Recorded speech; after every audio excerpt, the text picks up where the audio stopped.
Céline Nabar, bonjour. On vous retrouve ici sur la place de la République. On aimerait savoir quelle est la raison de votre présence en cellule.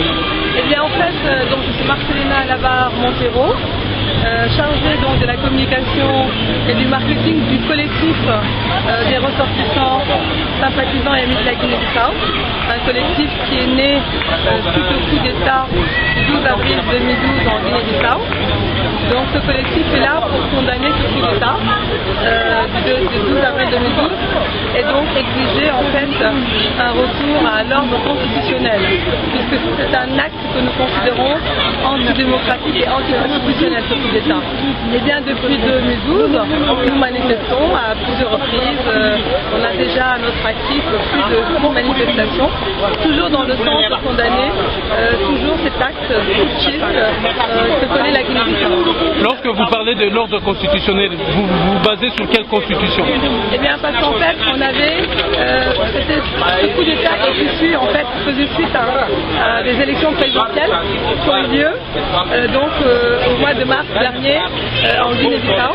Mais simplement, ce qui s'est passé, c'est qu'il y avait un gouvernement légitimement élu qui a été qui a subi ce coup d'État et qui a été déchu et poussé à l'exil. Et donc, tous les responsables sont aujourd'hui en exil. Et donc, nous, on condamne cet acte-là. On voudrait que tous ces responsables politiques déchus de ce gouvernement légitime, qui se retrouvent aujourd'hui au Portugal, en France et ailleurs, puissent rentrer chez eux pour préparer l'échéance du 24 novembre lors des prochaines élections présidentielles et participer librement à ces élections, comme cela le veut la Constitution de la Guinée-Bissau. Et en ce jour, aujourd'hui ici à Paris, votre manifestation, c'est pour interpeller seulement les autorités guinéennes ou vous voulez faire entendre votre voix auprès des autorités aussi de l'Union européenne et aussi du monde occidental? Eh bien effectivement, cette manifestation d'aujourd'hui, comme vous pouvez le lire, c'est une manifestation pour présenter, donc d'une part pour demander à la communauté internationale, aux Nations Unies, d'envoyer une force multinationale d'interposition pour sécuriser la Guinée-Bissau. Parce qu'aujourd'hui, comme vous le savez, après le coup d'État, il y a un gouvernement de transition putschiste, fantoche, qui n'assure pas du tout, et le peuple souffre toujours, et on se retrouve aujourd'hui avec comme actif un État qu'on appelle narcotrafiquant, et ce n'est pas pour honorer les Bissau-Guinéens.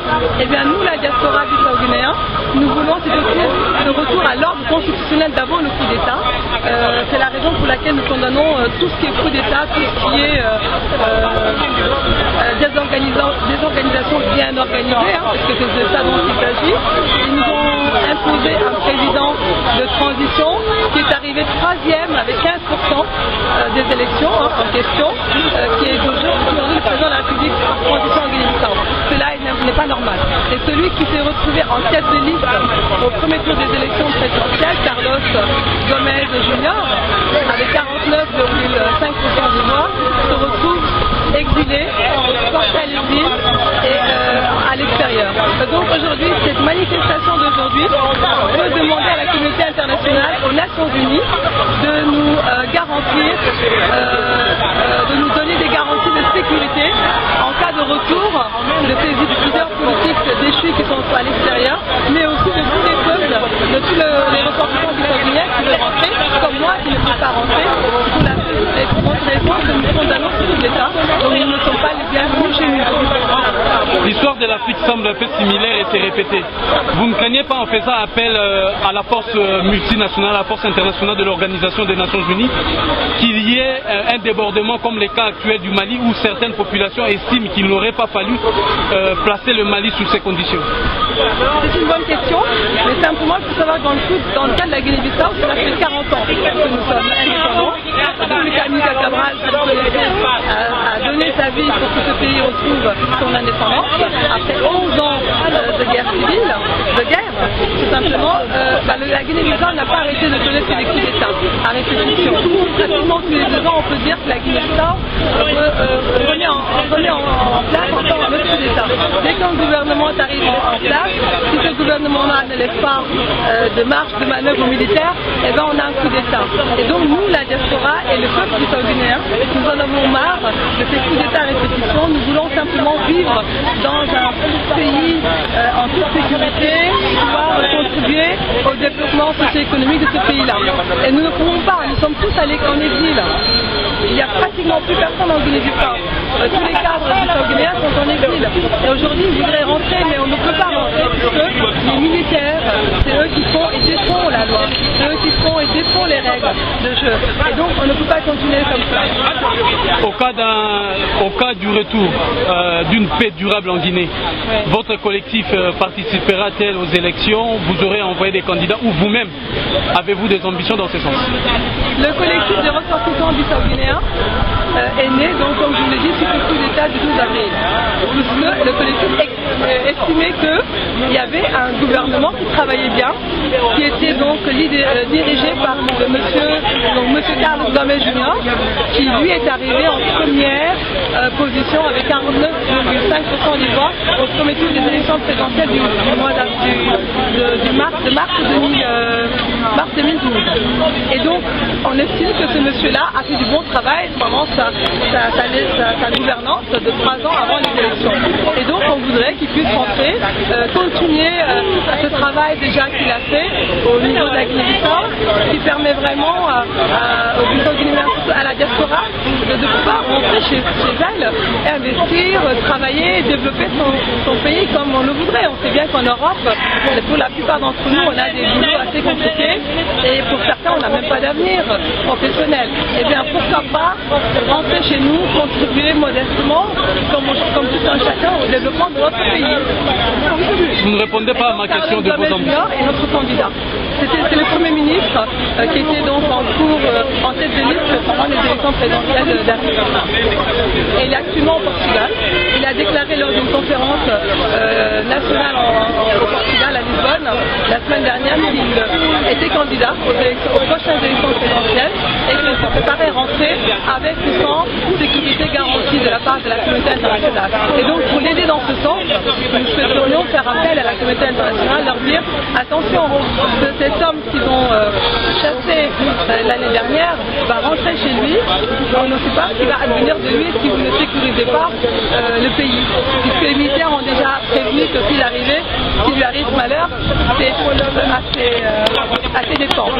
Donc là, je suis avec maître Norbert Picot, avocat au barreau de Paris, qui nous accompagne depuis 2 ans dans ce processus. Et donc, j'aimerais bien qu'il dise un petit mot, si vous me le permettez. Nous vous écoutons, maître. Oui, je dois dire qu'il est très important, et pour répondre à votre question, qu'il y ait une mobilisation des sociétés civiles internationales pour appuyer un processus d'élection libre et transparente en Guinée-Bissau à l'occasion des élections présidentielles prévues pour le 24 novembre 2013. Et effectivement, nous demandons qu'il y ait une force de paix, une force internationale d'interposition. Nous souhaitons qu'elle se fasse sous la direction de l'Union africaine et pas de l'ONU.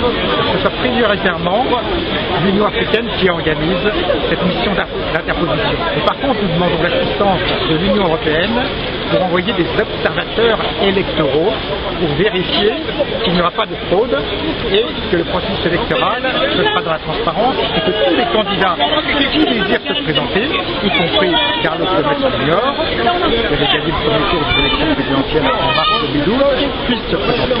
C'est ça que nous souhaitons pour assurer la restauration de la démocratie en Guinée-Bissau. Maître, vous estimez que l'Union africaine a-t-elle le moyen suffisant pour faire face à cette crise? L'Union africaine, des moyens militaires, je précise.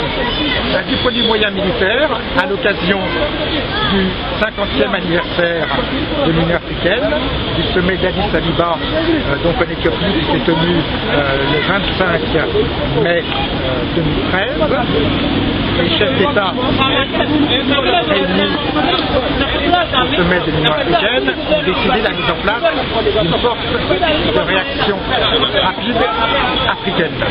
Donc désormais, l'Union africaine s'est dotée de moyens militaires dont elle ne disposait pas auparavant. Ce d'autant plus qu'à l'échelle sous-régionale, la CEDEAO effectivement a eu des difficultés à s'organiser. On l'a bien vu et vous l'avez cité dans le cas du Mali. Par ailleurs, la CEDEAO est quand même divisée quant au processus démocratique dans la sous-région, puisqu'on a eu le cas particulier où il y a eu 2 chefs d'État membres de la CEDEAO, un chef d'État provisoire mis en place avec l'aide des canons de l'armée française de la force Cairn lors du coup d'État du 11 avril 2011 en Côte d'Ivoire. L'armée française a pilonné au palais présidentiel du président légitimement élu de la Côte d'Ivoire et réélu le président. Est-ce que vous condamnez ça? On condamne ça. En tant qu'avocat défenseur des droits humains, nous dénonçons l'intervention militaire française qui a été pratiquée en Côte d'Ivoire en avril 2011 au mépris du droit international, et nous dénonçons le fait que M. Alassane Dramane Ouattara, mis en place par l'armée française au sein de la CEDEAO, aux côtés de M.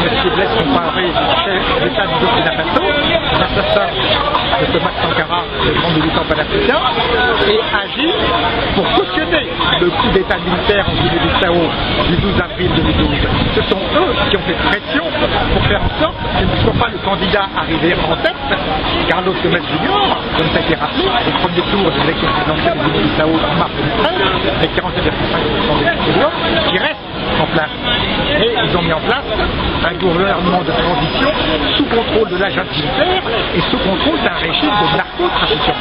On est donc dans une situation où il y a une corruption politique généralisée auquel il convient de mettre fin.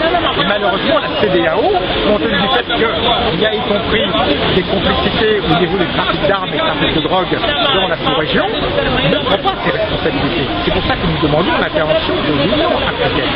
Car la CEDEAO se révèle impuissante à aider à la tenue d'élections libres et transparentes en Guinée-Bissau. Et nous allons beaucoup plus loin. Nous ne nous contentons pas simplement des forces de la CEDEAO et de l'Union africaine. On voudrait carrément que les forces des Nations Unies aussi, de la CPLP, l'ensemble des pays lusophones, puissent aussi être présents pour garantir la sécurité lors de ces élections présidentielles du 24 novembre en Guinée-Bissau. Et nous avons la chance là aujourd'hui d'avoir un président d'un parti en Guinée-Bissau qui était donc qui a participé aux élections et dont le président a été donc torturé, a été victime du fait de son appui au candidat Carlos Gomez Junior qui arrivait en tête des premiers tours d'élections présidentielles. Il a été victime d'exactions, il a été sauvagement torturé et jeté dans une forêt le 22 octobre en Guinée-Bissau, et grâce à certaines aides de villageois, il a pu être rapatrié à Dakar dans un état mais complètement lamentable, et après Dakar on a pu l'évacuer au Portugal en France où il est actuellement soigné, mais grâce à Dieu apparemment il est en bonne voie de guérison. Donc, Monsieur Yankouba, bonjour. Pourriez-vous nous parler d'abord de votre expérience, malheureuse expérience que vous aviez connue dans votre pays? Effectivement, en tant que coordinateur dans Large Front, en Guinée-Bissau, j'étais victime d'un kidnapping le 22 octobre passé. Et heureusement, maintenant je me sens 100% récupéré. Je pense que je suis en condition maintenant d'aller chez nous, en Guinée-Bissau, pour participer aux élections, mais à condition que M. Carlos Gomez Junior, Dr. Raymond Frère, moi-même et les autres politiciens aient de sécurité, une garantie de sécurité pour qu'on puisse participer. Je suis certain que le peuple va élire M. Carlos Gomez Junior en tant que président de la République. Il est vrai que en Guinée-Bissau, la situation est telle que c'est effectivement les militaires, en tête avec M. Antoine Ndiaye, le général Antoine Ndiaye, qui est au pouvoir effectivement. Comme disait Maître Cricot, c'est la CEDEAO qui a cautionné le coup d'État militaire en Guinée-Bissau. Malheureusement, pour la majorité des pays francophones en Afrique, les gens ne sachent pas ça, mais c'est la vérité. En Guinée-Bissau, la Guinée-Bissau, contrairement à ce qu'il faisait au Mali, parce que les élections ont bien déterminé au Mali, où effectivement il appliquait la tolérance zéro contre le coup d'État. Le principe de la CEDEAO, c'est le tolérance zéro face au coup d'État. En Guinée-Bissau, malheureusement, je disais que la CEDEAO était aux côtés de Poutine, était aux côtés des militaires, à 100%, et malheureusement, on est dans cette situation-là. Donc, il faut que la communauté ouest-africaine sache très bien que la lutte en Guinée-Bissau maintenant, c'est pour la démocratie. Il faut que la CEDEAO, les autres organisations internationales exigent la junte militaire, exigent le pouvoir actuel pour organiser des élections inclusives, élections où tout le monde peut participer. Le peuple est souverain pour choisir ce qu'ils veulent pour être président de la République. Pouvez-vous nous préciser en une phrase les auteurs de votre arrestation lorsque vous étiez en Guinée? Mon arrestation a été commandée par le général Antoine Ndiaye, par une douzaine de personnes que je ne connais pas. Ils m'ont torturé, m'ont jeté à 40 km de Bissau. Heureusement, les paysans, les femmes paysannes, on m'a sauvé la vie. Est-ce qu'aujourd'hui vous demandez justice pour ça? Je demande, je veux dire que maintenant, ce que je veux vraiment, c'est de pardonner les gens là. Ce que je veux vraiment, c'est qu'on organise des élections libres dans mon pays. On va gagner. Et après ça, on va voir ce qu'on va faire avec les gens là. Mais maintenant, le message, c'est le message de l'unité, message de pardon, message de la solidarité et message de la lutte pour la démocratie en Guinée-Bissau. Donc mon vote c'est pour la démocratie en Guinée-Bissau, la réconciliation de tout. Merci. Monsieur Montero, bonjour. Qu'est-ce qui explique la présence de la communauté guinéenne et particulièrement de votre collectif ici aujourd'hui sur la place de la République? C'est l'inquiétude que notre pays vit actuellement depuis le coup d'État du 12 avril dernier. Donc nous sommes ici aujourd'hui le 17 août pour manifester de tous nos mécontentements de ce qui se passe en Guinée-Bissau. Depuis le coup d'État, le 12 avril, notre peuple vit dans la misère, dans la pauvreté et dans l'insécurité. Et c'est pour cela que nous sommes aujourd'hui ici, pour dire que nous voulons demander, exiger le retour de tous les immigrés, de tous les hommes politiques en Guinée-Bissau, et aussi nous voulons la réalisation sans vote inconditionnel des élections en Guinée-Bissau. Nous demandons aussi à que les Nations Unies puissent envoyer une force d'interposition et de la sécurité pour permettre la réalisation transparente des élections en Guinée-Bissau. Pourquoi nous demandons cette force? Parce que nous estimons que la CEDEAO aujourd'hui n'a pas des conditions et des moyens pour assurer la sécurité des biens et des personnes en Guinée-Bissau. Mais en demandant cette force, vous ne craignez pas la mise sous tutelle de la Guinée? Nous sommes déjà sous tutelle, puisque la CEDEAO, qui est une organisation sous-régionale, est déjà sous tutelle, puisque est déjà mis en Guinée sous tutelle, puisque c'est la CEDEAO en fait qui gère les affaires de la Guinée-Bissau. Et donc, mais nous ne sommes pas d'accord avec la CEDEAO, puisque la CEDEAO, quelques pays dans la CEDEAO appuient les militaires poutistes. Donc la CEDEAO est pour le coup d'État en Guinée-Bissau, puisque la CEDEAO a changé de camp. Il avait dit qu'ils étaient pour la tolérance zéro, mais aujourd'hui on voit que la CEDEAO a changé de camp et que ne parle plus de la tolérance zéro et de retour de l'ordre constitutionnel. Et donc, nous pensons que la CEDEAO n'assume plus sa responsabilité. Et c'est pour cela que nous n'avons plus confiance à la CEDEAO. Mais en faisant confiance à l'ONU et aux Nations Unies, aux forces internationales, est-ce que ce n'est pas, vous ne vous écartez pas de la ligne voulue par l'honorable père Amical Cabral? Non.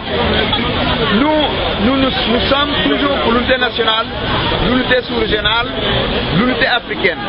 Nous sommes les panafricanistes et nous luttons pour l'Afrique et la sous-région. Nous voulons une paix dans la région entre le Sénégal, le Guinée-Bissau et toute l'Afrique. Mais il faut dire la vérité, la CEDEAO ne donne pas aujourd'hui la garantie, ne peut pas, n'ont pas de moyens, n'ont pas de moyens financiers ou même matériels pour assurer la sécurité des Guinéens. Et donc, beaucoup de gens ont été torturés,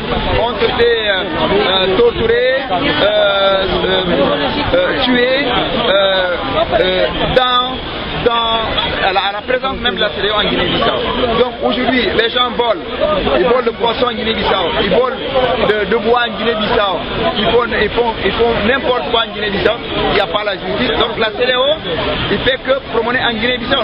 Nous ne pouvons pas dire que la Guinée-Bissau, que la CEDEAO, pardon, est une force capable de donner la sécurité et la liberté des Guinéens. Et c'est pour cela que nous appelons la communauté internationale, l'ONU, qui est une institution internationale capable d'assurer et donner la Guinée-Bissau, le peuple guinéen, sa liberté. Monsieur Montero, merci. Toujours fidèle à sa même logique, Kamacha Mapindouz a toujours dans ce soutien d'une révolution aujourd'hui qui semble inévitable sur tout l'étendue du territoire africain, vient au nom de cette lutte pour la dignité, au nom de cette lutte pour le respect, au nom de cette lutte pour la justice. Soutenir toute la diaspora guinéenne, mais aussi tout le peuple africain qui, de par tous les territoires africains, sont en train de crier aujourd'hui pour reprendre la destinée de leur continent et de leur pays respectifs entre leurs propres mains. Nos hommages et nos lignes vont toujours sur la direction de nos pères qui, devant les forces internationales, qui devant les forces colonialistes, qui devant les forces esclavagistes se sont mobilisés pour arracher ces continents et aujourd'hui nous léguer ces patrimoines et cet héritage. La communauté guinéenne, la diaspora guinéenne en tout court, en un mot, la communauté bissau-guinéenne, en un mot aujourd'hui le peuple africain. Ce continent africain veut aujourd'hui marcher sur le trace de leur père qui, en passant par Amical Cabral, Lumumba, Sékou Touré, Kwame Nkrumah ont tracé la ligne pour nous léguer aujourd'hui cet héritage de la dignité, du respect et ce courage de savoir dire non et de savoir aujourd'hui militer contre les forces qui nous empêchent aujourd'hui de vivre dans la quiétude et la sérénité la plus absolue sur notre continent. Eux qui, au nom de la force militaire, sont en train de clochardiser, de bouleverser, d'hypothéquer nos vies et l'ensemble de nos familles, sont aujourd'hui face à une population africaine non armée, mais qui dit non, non, non. Vive la Guinée-Bissau! Viva! Vive la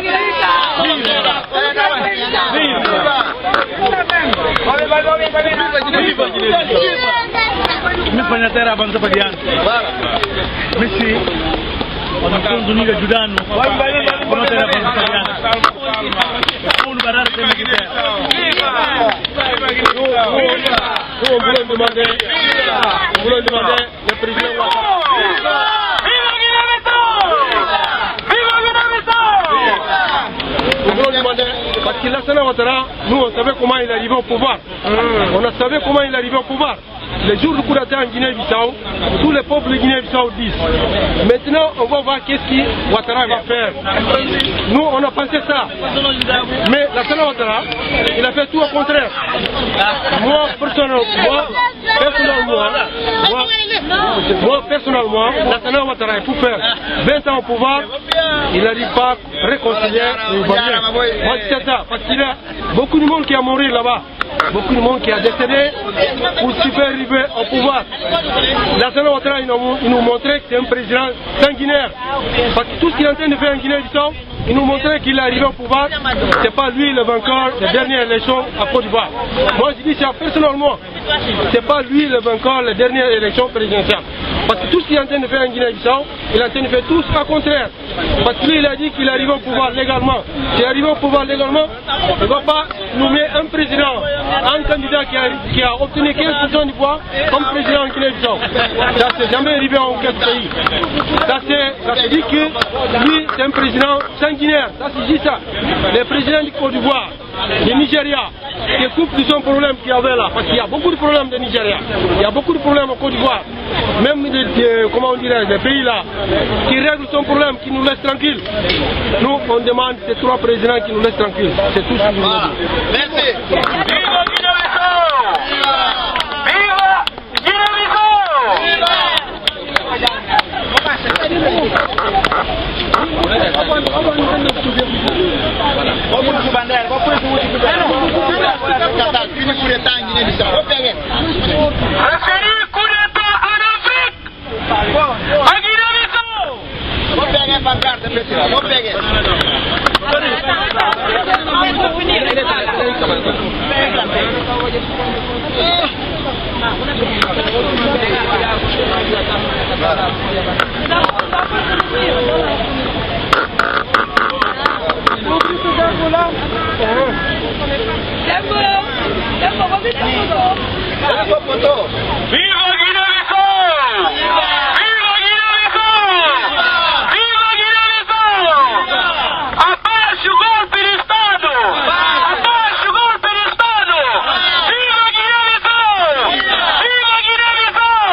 Liberté, liberté, quoi? Fraternité, égalité. Viva la France! Viva! Viva la France! Viva! Viva la France! Viva che? Para brincadeira. Prepara a brincadeira! Para brincadeira, para parar a guitarra. Exatamente! Não pediu Obama, pede dano. Non ha finito eleições livres, democráticas, transparentes e inclusivas. Para tudo a gente participar das eleições. Para tudo a gente participar.